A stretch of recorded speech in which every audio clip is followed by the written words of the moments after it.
Good morning बच्चों। हम chapter number 5 पढ़ रहे थे मेजरमेंट, क्लास 7 साइंस का। तो फर्स्ट पार्ट हमने देखा था और उसमें देखा था कि कैसे हम कोई भी इरेगुलर शेप का एरिया निकाल सकते हैं, है ना। रेगुलर शेप का एरिया कैसे निकालते हैं? फॉर्मूला से निकालते हैं। फॉर एग्जांपल, अगर हमको सर्कल का एरिया चाहिए तो इसका फॉर्मूला क्या होगा? पाई आर स्क्वायर, ठीक है। लेकिन वहीं पे कोई इरेगुलर शेप हो गया, जैसे कि कोई फूल है या कोई पत्ती है, इन लोग का एरिया निकालने के लिए हम कौन सा मेथड का यूज़ करते हैं? तो ये ग्राफ वाला मेथड का यूज़ करते हैं। ये हम पिछले क्लास में देख चुके हैं, ठीक है। आज की क्लास में हम आगे का चैप्टर देखने वाले हैं। तो हमारा फर्स्ट टॉपिक होगा डेंसिटी। डेंसिटी डेंसिटी से हम क्या समझते हैं? डेंसिटी को हिंदी में बोलते हैं घनत्व। मतलब अगर हम कोई भी एक ये वाला एग्जाम्पल देखो, ये पिक्चर दिया गया है आपके बुक में। अगर कोई भी हम पर्टिकुलर एरिया लेंगे, फॉर एग्जाम्पल ये फॉरेस्ट लिए, ठीक है। तो अगर उस फॉरेस्ट के एक पर्टिकुलर एरिया में ज़्यादा पेड़ है तो वो डेंस फॉरेस्ट होगा। अगर उसी एरिया में कम पेड़ है तो वो रेयरर फॉरेस्ट होगा। मतलब डेंसिटी किस पे डिपेंड करता है? नंबर ऑफ ट्रीज पे डिपेंड करता है, ठीक है। डेंसिटी मतलब होता है कितना घना है वो जंगल, है ना।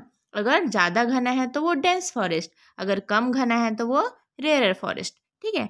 ऐसे ही ये तो फॉरेस्ट की बात हो गई, लेकिन ऐसे ही डिफरेंट मटेरियल्स की डेंसिटी भी डिफरेंट होती है। फॉर एग्जाम्पल, अगर हम बात करें सॉलिड, लिक्विड और गैस की, तो ये देखो, एक सॉलिड में पार्टिकल्स होते हैं, है ना। तो हम पिछले एक चैप्टर में पढ़े थे कि सॉलिड के पार्टिकल्स बहुत पास पास होते हैं, उनके बीच में ज़्यादा गैप नहीं रहता, है ना। देखो यहाँ पे 1 पार्टिकल है, ये 2nd पार्टिकल है, तो इन दोनों के बीच में तो गैप है ही नहीं। मतलब सॉलिड के पार्टिकल्स बहुत क्लोज रहते हैं, तो ये क्या हुए? ज़्यादा घने हुए, मतलब ये मोर डेंस है, ठीक है। वहीं पे अगर हम लोग बात करें गैस की, तो गैस के पार्टिकल्स कैसे रहते हैं? बहुत दूर दूर रहते हैं। ये इधर भाग रहा है, ये इधर भाग रहा है, ये इधर भाग रहा है ना। मतलब इन दोनों के बीच में बहुत सारे गैप होते हैं, तो ये रेयरर है ना। मतलब ये लेस डेंस है, ठीक है। वहीं लिक्विड, लिक्विड बेचारा बीच का हो जाता है, ना गैस का ना सॉलिड का, तो वो मीडियम है, ठीक है। वो ज़्यादा लेस डेंस भी नहीं है और वो मोर डेंस भी नहीं है, ठीक है। तो density of matter, density of matter क्या होता है? How tightly packed matter is, मतलब एक मैटर कितना टाइटली पैक्ड है, उससे उसका डेंसिटी डिसाइड किया जाता है। तो इन सॉलिड, लिक्विड और गैस में कौन सा सबसे ज़्यादा डेंस है? तो सॉलिड सबसे ज़्यादा डेंस है, ठीक है। अब तो डेंसिटी के बारे में तो हम जान लिए क्या होता है डेंसिटी। अब डेंसिटी का फॉर्मूला क्या होता है? तो डेंसिटी का फॉर्मूला होता है मास अपॉन वॉल्यूम। मतलब अगर हमको डेंसिटी कैलकुलेट करनी है तो हमें क्या चाहिए? उस सब्सटेंस का मास भी चाहिए और वॉल्यूम भी चाहिए, ठीक है। तो डेंसिटी को डिनोट करते हैं डी से, और इसका एसआई यूनिट होता है केजी पर मीटर क्यूब। मतलब देखो, density is equal to mass upon volume. Mass का ऐसा यूनिट क्या होता है? केजी, है ना। और वॉल्यूम का ऐसा यूनिट क्या होता है? Metre cube. तो दोनों को मिला देंगे तो क्या होगा? केजी पर मीटर क्यूब। किसका ऐसा यूनिट हो जाएगा? डेंसिटी का ऐसा यूनिट हो जाएगा, ठीक है। डेंसिटी को हम किससे डिनोट करते हैं? डी से, ठीक है। D for density. तो D is equal to m upon v, m से मास और वी से वॉल्यूम, ठीक है। अब आपके बुक में एक एक्टिविटी दिया गया है, इसमें हमको बताना है कि ये 4 क्यूबॉइड्स में से कौन सा ज़्यादा डेंस है, ठीक है। अब डेंसिटी का फॉर्मूला तो हमको पता है, मास अपन वॉल्यूम। मतलब डेंसिटी किस पे डिपेंड कर रहा है? मास पे डिपेंड कर रहा है। तो अगर हम जान ले कि किसका मास ज़्यादा है तो आराम से हम बता देंगे कि डेंसिटी उसका ज़्यादा है ना। तो चलिए स्टार्ट करते हैं। हमको सेम क्यूबॉइड्स लेने हैं वुड के, डिफरेंट मटेरियल्स के। एक हो गया वुड, एक हो गया आयरन, एक हो गया एल्यूमिनियम और एक हो गया रबर। तो आप बताओ इन सब में से कौन सा ज़्यादा भारी होगा, किसका ज़्यादा मास होगा? तो आयरन का, ऑफ कोर्स, लोहा सबसे भारी होगा, है ना। तो क्योंकि लोहे का मास सबसे ज़्यादा है तो ये क्या इम्प्लाई करता है? इसका डेंसिटी भी सबसे ज़्यादा होगा, ठीक है। तो इससे हम क्या बोल सकते हैं? We can say that the quantity of matter in 1 cubic centimeter of iron is more than the quantity in 1 cubic centimeter of aluminium। मतलब अगर हम आयरन के 1 cubic centimeter एरिया लेंगे तो इसमें जितना आयरन रहेगा उसका क्वांटिटी ज़्यादा रहेगा as compare to 1 cubic centimetre of aluminium. Aluminium का क्वांटिटी कम रहेगा 1 क्यूबिक सेंटीमीटर में, जबकि आयरन का क्वांटिटी वहीं उसी सेम जगह में ज़्यादा रहेगा, इसलिए आयरन का डेंसिटी सबसे ज़्यादा है। ठीक है, अब नेक्स्ट एक्टिविटी दिया है, इसमें वॉल्यूम को सेम रखना है। मान लो हमारे पास 3 बॉटल हैं, ये 1, 2 और 3, और तीनों ही बॉटल में 1 लीटर का कोई भी लिक्विड आ सकता है। मतलब वॉल्यूम तो सबका सेम हो गया। ठीक है, आइडेंटिकल बॉटल लिए हम लोग 3, जिसमें हम लोग डिफरेंट लिक्विड्स डालेंगे। मान लो इसमें हम लोग डाले वाटर, सेकेंड में हम लोग डाले केरोसिन, केरोसिन का मतलब क्या होता है, मिट्टी का तेल। ठीक है, और थर्ड में हम लोग डाले ग्लिसरीन। ठीक है, तो वॉल्यूम तो सबका सेम है, और डेंसिटी का फॉर्मूला क्या होता है, density is equal to mass upon volume. But volume तो सबका सेम है 1 लीटर, तो हम इस वॉल्यूम का कुछ काम ही नहीं है। ठीक है, इसको हटा देते हैं, तो वॉल्यूम गया, तो इससे क्या बचा, डेंसिटी इज इक्वल टू, मतलब डेंसिटी किस पे डिपेंड कर रही है, मास पे डिपेंड कर रही है। मतलब जिसका भी मास ज़्यादा होगा, वाटर, केरोसिन और ग्लिसरीन, इन तीनों में से जिसका भी मास ज़्यादा होगा उसी का डेंसिटी भी ज़्यादा होगा। ठीक है, अब इसके लिए हमको क्या देखना पड़ेगा, वाटर का मास निकालना पड़ेगा, केरोसिन का मास निकालना पड़ेगा और ग्लिसरीन का मास निकालना पड़ेगा। उससे ही हम पता चलेगा कि डेंसिटी कितना है। तो यहाँ पे एक चार्ट दिया गया है, जिसमें देखो ये लास्ट सेकेंड लाइन में लिखा है, वाटर की डेंसिटी है 1000 किलोग्राम पर metre cube.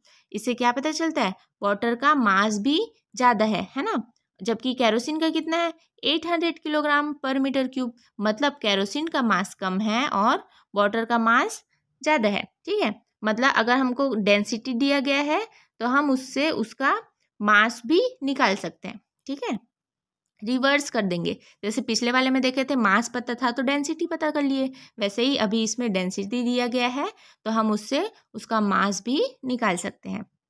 Density of material is 19,300 kilogram पर मीटर क्यूब। अब देखो, अगर हम बोल रहे हैं कि कोई भी एक मटेरियल है जिसका डेंसिटी है 19,300 किलोग्राम पर मीटर क्यूब, तो ये कहना क्या चाहता है हमको, 19,300 किलोग्राम पर मीटर क्यूब का मतलब होता क्या है। तो इसका मतलब ये होता है कि अगर हम वो सब्सटेंस लेंगे और उसका 1 क्यूबिक मीटर का एरिया लेंगे, ठीक है, तो 19,300 किलोग्राम का वेट वो कैरी कर सकता है। वो जो एरिया होगा 1 मीटर क्यूब का, उसमें कितने अमाउंट ऑफ सब्सटेंस आएंगे, 19,300 किलोग्राम वो कंटेन कर सकता है। ठीक है, वैसे ही अगर किसी मटेरियल का डेंसिटी है 2.5 ग्राम पर मीटर क्यूब, तो it means that the mass of matter contained in 1 cubic centimetre. अगर ये 1 क्यूबिक सेंटीमीटर है तो इसमें जितना भी मास है वो कितना होगा, 2.5 ग्राम।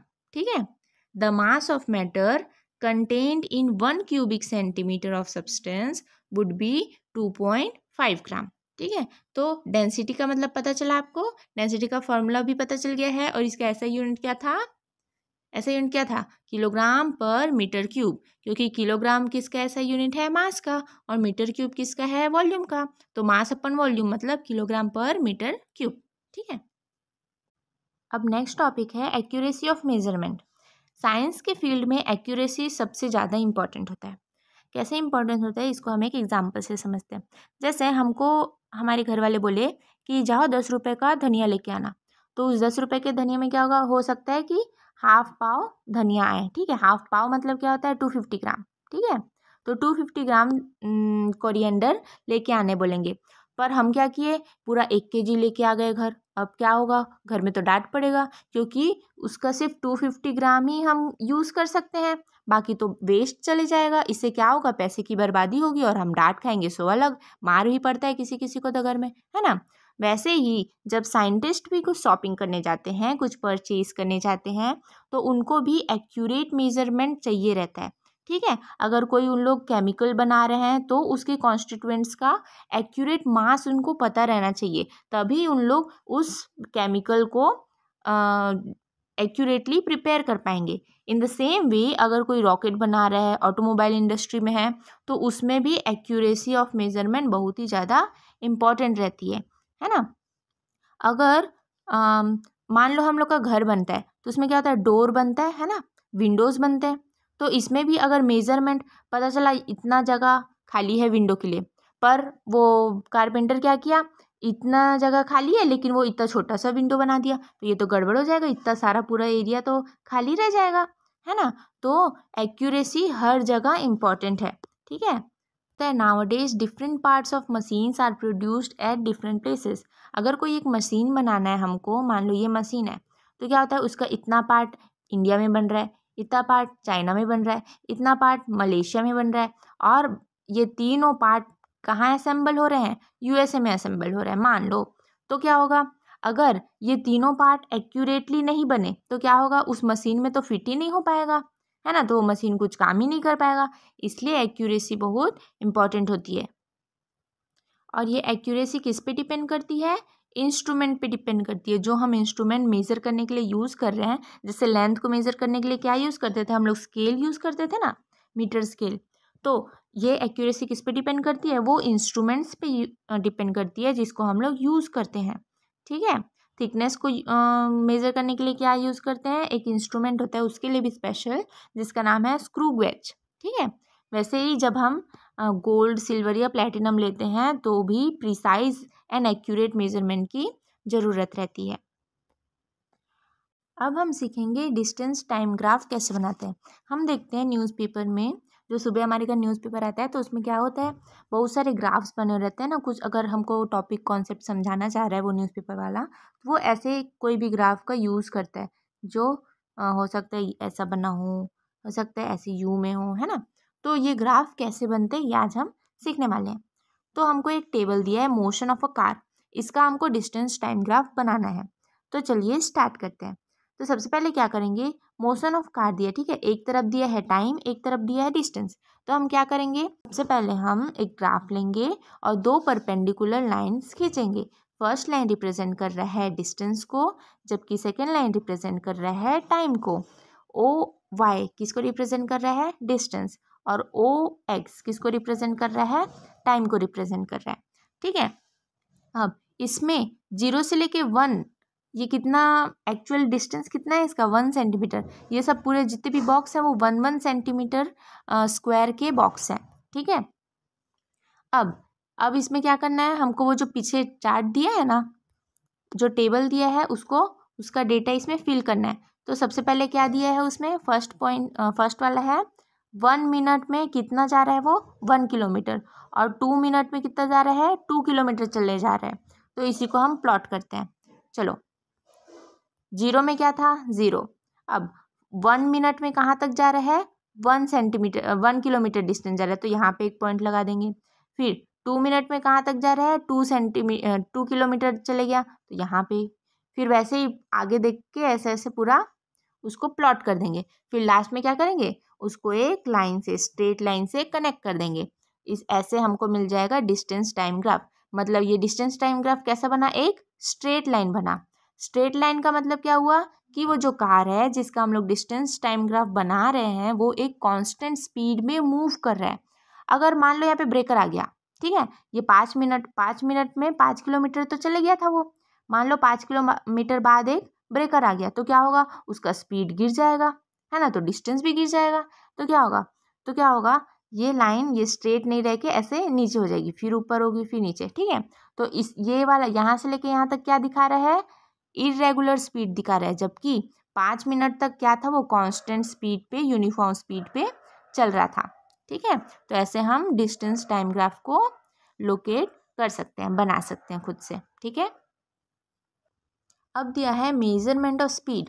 वो स्पीड हम लोग बताए ना पिछले ग्राफ में कि उसका स्पीड नीचे होगा तो क्या होगा, वो डाउन चले जाएगा, फिर स्पीड बढ़ेगा तो क्या होगा, ऊपर चले जाएगा। तो ये स्पीड को हम कैसे कैलकुलेट करते हैं, तो speed is equal to distance upon time. ये डी डेंसिटी वाला नहीं है ना, डिस्टेंस वाला है, याद रखना, है ना।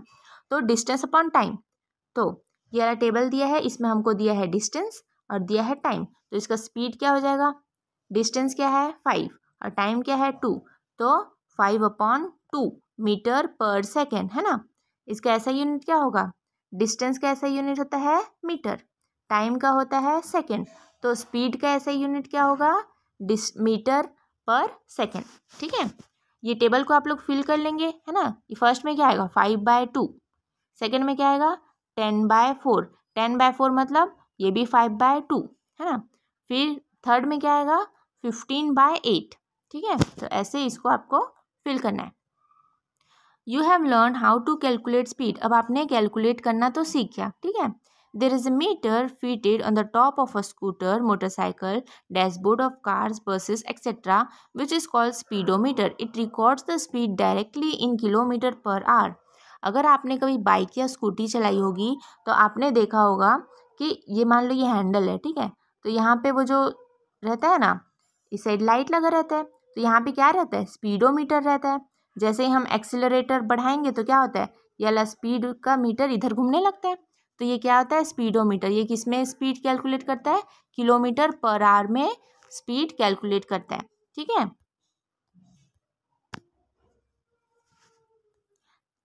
Time period of simple pendulum. अब पेंडुलम क्या होता है, आपने देखा होगा वो जो हिप्नोटाइज करता है ना, तो किससे करता है, पेंडुलम की मदद से करता है। वो जो ऐसे लटके रहता है फिर नीचे, और ये क्या करता है इधर घूमता है फिर इधर घूमता है ना, आपने देखा होगा मूवीज में। तो टाइम पीरियड क्या होता है, एक ऑसिलेशन कंप्लीट करने में पेंडुलम को जितनी टाइम लगती है उसको हम बोलेंगे उसका टाइम पीरियड। मान लो ये एक पेंडुलम है, ठीक है, यहाँ से वो स्टार्ट किया और गया इस डायरेक्शन में, फिर से वापस आया और आया उसी सेम स्पॉट्स पे, ठीक है। तो जितना टाइम वो लिया है अपने एक ऑसिलेशन को कंप्लीट करने के लिए, उसको क्या बोलेंगे, उसका टाइम पीरियड बोलेंगे। अब इस चैप्टर का लास्ट टॉपिक है high speed winds and air pressure. इसमें हम एक एक्टिविटी करने वाले हैं जिससे हम समझेंगे कि साइक्लोन का फॉर्मेशन कैसे होता है। तो इसके लिए चाहिए हमको एक एम्प्टी बॉटल और एक पेपर बॉल। एक पेपर लेंगे हम और उसको क्रश करके क्या बनेंगे, उसका बॉल बना देंगे, ठीक है। उसको इस बॉटल के माउथ पे रख देंगे और बाहर से एयर प्रोवाइड करेंगे, ठीक है, ब्लो करेंगे एयर। तो when we blow into the mouth of the bottle, the air near the mouth has higher speed. This decreases the pressure there. मतलब जैसे हम इसमें फूंक मारेंगे तो यहाँ पे हाई स्पीड से हम एयर फोर्स डाल रहे हैं ना, तो यहाँ पे क्या होगा, एयर का स्पीड ज़्यादा हो जाएगा। लेकिन स्पीड ज़्यादा हो गया तो इसका प्रेशर यहाँ पे कम हो जाएगा, ये इसके माउथ के पास एयर प्रेशर कम हो जाएगा और बॉटल के अंदर प्रेशर हाई हो जाएगा, ठीक है। The air pressure inside the bottle is higher than near the mouth. तो इससे क्या बना, यहाँ पे हाई प्रेशर बन गया और यहाँ पे लो प्रेशर हो गया। तो इसी वजह से क्या होगा, the air inside the bottle pushes the ball out.